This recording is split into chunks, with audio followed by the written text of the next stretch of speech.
Welcome to the Hollis Chapman Show, where we celebrate the power of words and the beauty of storytelling.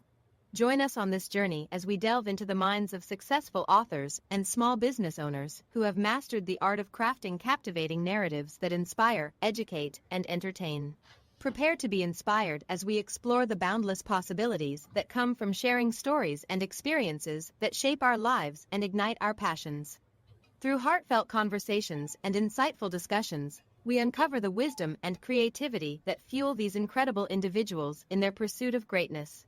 So grab a cup of coffee, settle in, and let the magic of storytelling transport you to new worlds and perspectives. Get ready to be inspired, informed, and uplifted as we embark on this storytelling journey together. Stay tuned for an episode filled with wisdom, inspiration, and the power of words. Welcome to the Hollis Chapman Show, where stories come alive. Let's begin this adventure together. Don't miss out on the opportunity to connect with some of the most talented and compelling voices in literature today. Tune in and let the journey begin. Hey, welcome to the Hollis Chapman Show. I'm Hollis. Happy Tuesday, everyone. Glad you're here. We have a wonderful guest here today.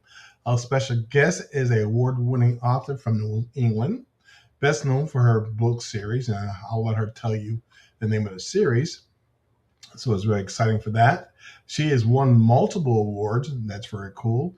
And in her side gig, in her side hustle, and I'm just kidding about that, she's the director of client education and marketing in her family business. Let's welcome to the show the very talented Stacy Lee. Having me.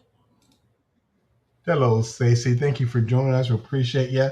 I'm looking at your profile pic there. You're smiling big, really excited. So we love that. Okay, so thank you for joining us today. Okay, tell us more about yourself and your newest book, please. Yeah, so the Prickly Pen Investigation series, it's actually my second published series, and Operation Superglue is book one in that series, and Operation Cactus Blossom is the second, which I believe we are talking about today. Yeah, sounds good. I'm looking at it right there on our board. So yeah, either one's good for me. Now, before we continue, you got some funny names, stuff like that. How did the titles come about? There must be a story behind those names. Go ahead. Yeah, so the Prickly Pen Investigation, that came about because the protagonist in the story, Lena, she is obsessed with prickly pear. So in her family, her mother owns a bakery and everything is prickly pear.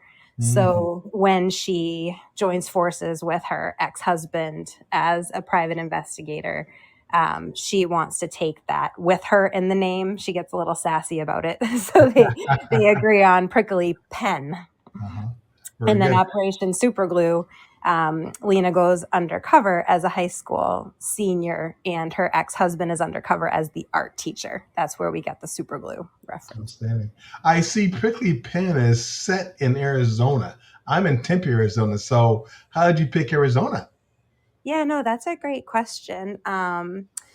So I actually went out to Tempe, Arizona to help a family member. And when I was out there, I fell in love with the desert, and it just being from New England, it was crazy to see a real cactus. Yeah. I asked somebody if it was real. They were like, yes, that's real. So I thought it was so beautiful, and Camelback Mountain, and the sunsets, just completely gorgeous. It just really complemented the story that I was trying to tell. Did you come here in the summer? No, I came there. Every time I've been out to Arizona, funny enough, it's been either January, February, or March. Perfect. Yes. Perfect. Yeah. You do not want to walk off that plane when it's 110 outside. You go, what the heck am I doing? I know. Yeah. It's brutal. But it's okay. I've been here for 28 years, and I don't care what they say. You don't get used to 110 and above degree weather. You don't get used to it. You just got to you got to ride it out for 90 days. It's like, come on, let's get it over with. Yeah. It's like the cold here. Yeah. Outstanding. So you write your book, great titles, great covers. And look at the covers, great covers and everything. What sets your book apart from others in the romance, thriller, and mystery genres? Right. So I think what sets my work apart is the emotional layer that I'm able to write into these pretty intense plots. There's suspense and mystery, but at the core, it's about relationships, especially love and friendship, trust, oftentimes betrayal. I want readers to feel something when they're reading, not just solve something. So, I try to blend romance with thriller elements, which sort of raise the stakes emotionally. So when something happens, it really matters. Did you grow up as a writer reader? Do you have somebody who you look up to and kind of is your mentor to kind of get that skill set? Because it's not an easy skill set, romance, thriller, and all that kind of stuff. How did you get the skill set to put that down, that gain that confidence to put that out there? I remember being maybe 9 or 10 years old at Disney World, and there's Figment, and when the Figment ride and exhibit, you talk about using your imagination. And I have this memory of my dad talking to me about my imagination. I really, I related to that as a 9, 10-year-old. I would just go into my room and play dolls. And I wouldn't leave for 4 or 5 hours at a time. I was just totally wrapped up in the stories that I was telling. And then in elementary school, I had a teacher who was great. She let me tell my stories without worrying about being perfect, without the punctuation and the grammar. And she would write them down and get them out of my head. And there was nothing as freeing as that for me. So it's all I really ever wanted to do. And I ended up teaching for a good 15 years, in which I got to teach writing too. But it's all I ever really wanted to do is tell stories. That's good. And applaud your teacher too to let you be free and let it out there because sometimes the teacher, even though they're great, they can be very, you can't be great at this, you can't do this. So it kind of stifles you a little bit, but she let you open up. Hey, right. Exactly. And that's really cool. I love, Yeah. allowing my own students to do that and the free writing. I always, supported them. It's Yeah. getting the ideas out and telling the story. You can always clean it up later. Yep. Perfect. Yeah. Okay. Operation Superglue earned national recognition, including first place in private investigation fiction. So when you first got that award, bring us back to then because we're not always out for awards. But when we get it, we love it. How did you feel getting that award? And because I know you probably didn't think out the box, I'm going to get awards for this and do this, this, and this nationally. How did that feel? Bring us that emotion that you got when you said, "This is really cool." Right. It's very surreal. Sort of like, people say, how did you feel when you published your book? And Yeah. It's interesting because I think, there's a psychology behind the anticipation of achieving a goal, right? Yeah.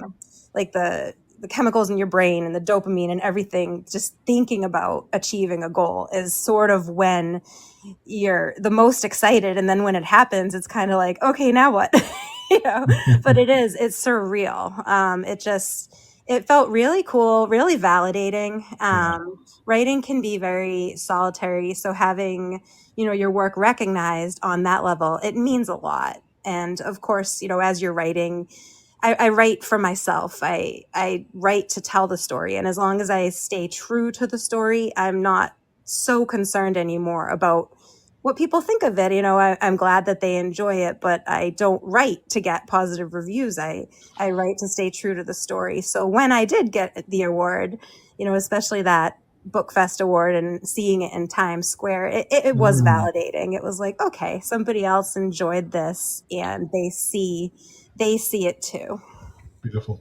Because I know you work with the family business and everything, so you're very busy. Yeah. You have a family and everything too, right? When Yeah. does Stacy Lee write? When do you write? When do that creative juices come out for Stacy? Are you a morning person? Afternoon, throw a few things down at night? When do you do it? Definitely not morning. I tend to try and get my workouts in the morning, and I do get to work remotely from my family business. So I tend to do the law office marketing and the client education piece in the morning, and It depends on whether or not I have a